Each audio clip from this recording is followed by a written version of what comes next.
নমস্কার বন্ধুরা, কাজল ভিলেজ কিচেনে সকলকে স্বাগত জানাই। রোজকারের মতো আজও রান্নাঘরে চলে এলাম। আজকের রেসিপি পটল আর মুগের ডাল দিয়ে একটি নিরামিষ দিনের একটি পদ করে আপনাদের সঙ্গে শেয়ার করব। তার জন্য প্রথম থেকে লাস্ট পর্যন্ত ভিডিওটি দেখতে থাকুন, আশা করছি বেশ ভালো লাগবে। তো চলুন তাহলে শুরু করা যাক। রান্নাটা করার জন্য আমি আগেই বলেছি, এখানে আমি নিয়ে নিয়েছি মুগের ডাল। তো এটা 50 গ্রাম ডাল রয়েছে, খুব ভালো করে ভিজিয়ে নিয়েছি। এটাকে সকালবেলায় ভিজিয়ে দিয়েছিলাম, তো খুব ভালো করে ভিজে গেছে, দেখতে পাচ্ছ ডালগুলো। আর ধুয়ে খুব সুন্দর করে পরিষ্কার করে নিয়েছি। এবার এখানে নেব একটা মিক্সিং জারের মধ্যে ডালগুলোকে দিয়ে দেব। আর এই নিরামিষ দিনে কি খাবো ভেবে না, এরকম যদি আমরা কিছু একটা পটল আর এরকম মুগের ডাল দিয়ে রান্না করি, তাহলে কিন্তু অনায়াসে আমাদের ভাত খাওয়া হয়ে যায়। তো সব ডালটাই দিয়ে দিলাম কথা বলতে বলতে। এবারে এর মধ্যে উপকরণ দিয়ে দেব 2 টুকরো আদা, আর দেব 2টো কাঁচা লঙ্কা। ঝালটা আপনারা আপনাদের মাপ মতোই ব্যবহার করবেন। কাঁচা লঙ্কাটা একটু ভেঙে দিয়ে দিলাম। এবারে অল্প একটু জল দেব, দিয়ে মিক্সিং জারে খুব ভালো করে এটাকে আগে বেটে নেব। খুব ভালোভাবে মিক্সিতে দিয়ে বেটে নিলাম। এখানে একটা বাটি নিয়েছি, এবারে এই বাটির মধ্যে আমি ঢেলে নেব। তো বাটির মধ্যে নিয়ে নিলাম। এবারে দিয়ে দেব, এখানে আমি আগে থেকে পটলকে ছাড়িয়ে আর দানাগুলোকে বের করে দিয়েছি। দানাগুলো একটু পাকা ছিল তাই বের করে দিয়েছি। যদি ভাবো নরম দানা রয়েছে, তাহলে কিন্তু আপনারা এরকমভাবে গ্রেটারের সাহায্যে গ্রেট করে নিতে পারো। তো এখানে আমি 4টে পটলকে খুব ভালো করে গ্রেট করে নিয়েছি। আর আমি আগেও বলেছি, পটল ডাল এগুলো আপনারা চাইলে পরে কম বেশি নিতে পারেন। এবারে এখানে আমি কিছু উপকরণ দিয়ে দেব কিছু গুঁড়ো মশলা এর মধ্যে অ্যাড করে দেব, যাতে করে খেতে দারুণ লাগে আর টেস্টটাও খুব সুন্দর হয়। রঙের জন্য দিয়ে দেবো এখানে হলুদ গুঁড়ো, আর দিয়ে দেবো এখানে একটু ধনে গুঁড়ো। সবটাই দেখতে পাচ্ছ আমি যেরকম ডাল নিয়েছি সেই মাপ মতোই দিচ্ছি, মানে হাফ চামচেরও অল্প একটু দিচ্ছি। দিয়ে দেবো জিরে গুঁড়ো। এবারে দিয়ে দেবো স্বাদ মতো লবণ বা মাপ মতো লবণ। আর লাস্টে যেটা এতে দেবো 2 চামচ বেসন। তো এখানে খুব বেশি বেসন দেবার দরকার নেই, 1 থেকে 2 চামচ দিলেই কিন্তু এটা হয়ে যাবে। তো আমি বেশ বড় চামচ বলে দিয়ে দিলাম 2 চামচ বেসন। দিয়ে এবারে অল্প একটু দিয়ে দেবো ধনেপাতা কুচানো। ধনেপাতাটা চাইলে আপনারা বাদও দিতে পারেন। দিয়ে এবারে সমস্ত উপকরণগুলোকে খুব সুন্দর করে মিশিয়ে নেব। আগে সমস্ত উপকরণগুলোকে খুব ভালোভাবে মিশিয়ে নিলাম। এবারে এটাকে এখন সাইডে রেখে দেব ঢাকা দিয়ে। অপর দিকে কড়াটা বেশ সুন্দরভাবে গরম হয়ে গেছে। কড়ার মধ্যে দিয়ে দেব সর্ষের তেল। রান্নাটা আমি সর্ষের তেলেই করব। তো তেল দিয়ে দিলাম কড়ার মধ্যে। এবারে কিছু ফোড়ন দেব।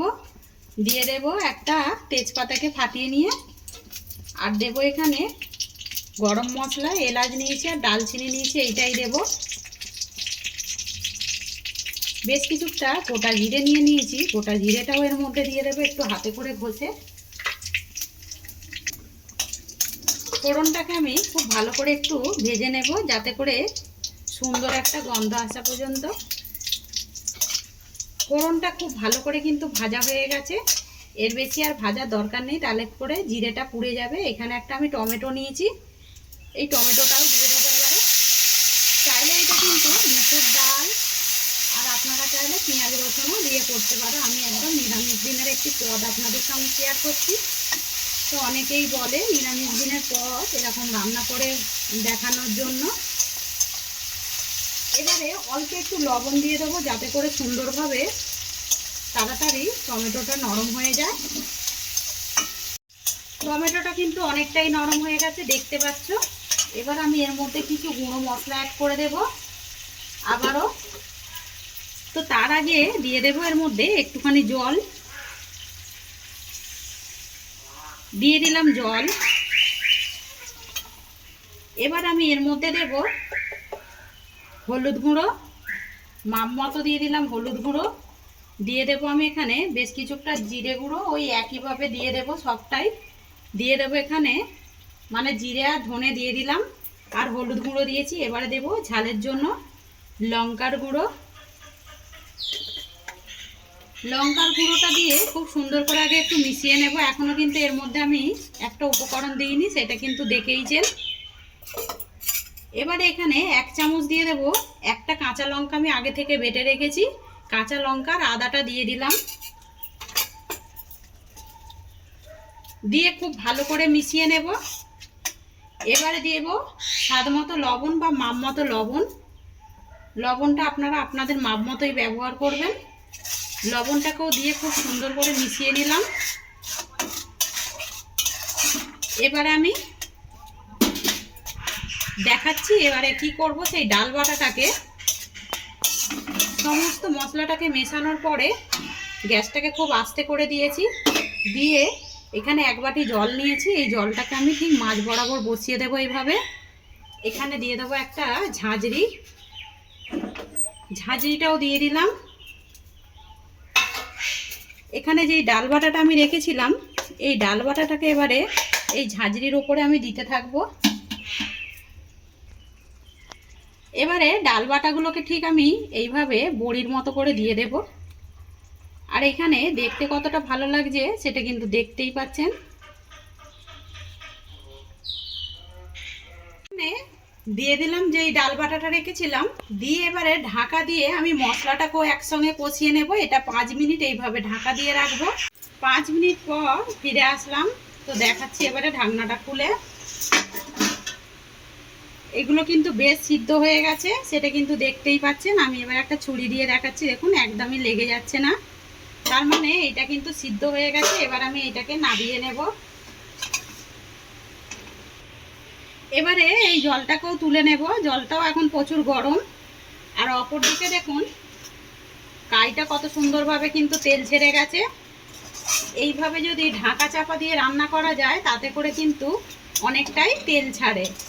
আর রান্নাটাও দেখুন কতটা মশলাটা সুন্দরভাবে কষানো হয়ে গেছে। এখানে দিয়ে দেব অল্প করে একটু চিনি, চিনিটা দিয়ে দিলাম যাতে করে নিরামিষ একটু তরকারি যাতে রংটাও সুন্দর হবে আর এর স্বাদ ব্যালেন্স ঠিকঠাক থাকে, তাই জন্যই চিনিটা দেওয়া, টেস্টটাই একটু অন্যরকম হয়। এবারে আমি যেই গরম জলটা করে রেখেছিলাম এটা কিন্তু ফেলে দেবো না, এর মধ্যেই দিয়ে দেব। গরম করা জলটাও দিয়ে দিলাম। এদিকে জলটা ততক্ষণ হতে থাক। এখানে যেই ডালের বড়াগুলোকে আমি ভাপিয়ে নিয়েছিলাম এইগুলোকে এবার তুলে নেব। তো একটু এইভাবে একটু ছাড়িয়ে দেব। এবারে এইগুলোকে খুন্তি দিয়ে একটুখানি চাগার দিলেই কিন্তু আপনি আপ উঠে আসবে, খুব সহজেই উঠে যায়। দেখুন এগুলো কিন্তু উঠে আসছে। ততক্ষণে এই মশলাটাকে আমি অন্যদিকে গ্যাসে বসিয়ে দেব। অপর দিকে আবার আমি একটা কড়া বসিয়ে দিয়েছি। কড়ার মধ্যে দিয়ে দেব সর্ষের তেল। খুব বেশি দেবার দরকার নেই, অল্প করে একটু দিয়ে দেব। দিয়ে একটু চারিদিকে এইভাবে একটু ছিটিয়ে দেব। তেলটা কিন্তু গরম হয়ে গেছে। এবার আমি একে একে বড়াগুলোকে দিয়ে দেব। আপনারা চাইলে কিন্তু এই সিদ্ধগুলোকেও তো গায়ের মধ্যে দিয়ে দিতে পারতেন, আমি একটু সুন্দর একটা টেস্টের জন্য দিয়ে দিলাম। একটুখানি উল্টে পাল্টে তেলের মধ্যে একটু ভেজে নিলে পরে খেতে আরো বেশি ভালো লাগবে। আর দেখলেন তো একেবারেই কিন্তু ডালের ভাপা দিয়ে বড়ার তরকারি একদম রেডি হয়ে গেল।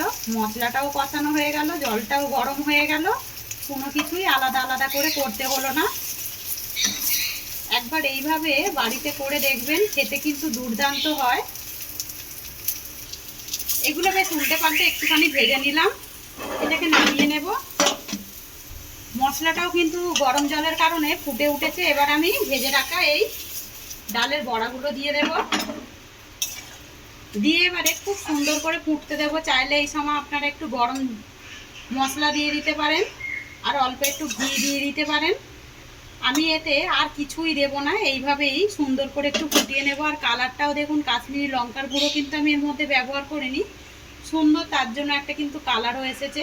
সুন্দর করে যদি একটু কষানো যায় তাতে করে কিন্তু রান্নাটাও খুব ভালো হয়। তো খুব ভালো করে রান্নাটা করে নিলাম। কালারটা দেখুন কতটা সুন্দর হয়েছে। এটা গরম গরম ভাতের সঙ্গে কিন্তু দারুণ লাগবে। আজকের রেসিপি আপনাদের কিরকম লাগলো কমেন্ট করে জানাবেন। যদি ভালো লেগে থাকে একটা লাইক করে দেবেন, আর কোথা থেকে দেখছেন আমাকে কমেন্টে জানাবেন, তাহলে আমার কিন্তু বলতে সুবিধা হবে। তো তো রেসিপিটি যদি ভালো লেগে থাকে তাহলে এইভাবেই আমার পাশে থাকবেন, আমাকে সাপোর্ট করবেন। আমার এরকম নিত্য নতুন রান্নার জন্য পাশে থাকা বেল আইকনটি প্রেস করবেন। সবাই ভালো থাকবেন, সুস্থ থাকবেন, ধন্যবাদ। আবারও নতুন রেসিপি নিয়ে ফিরে আসবো। আজকের মতো এই পর্যন্ত।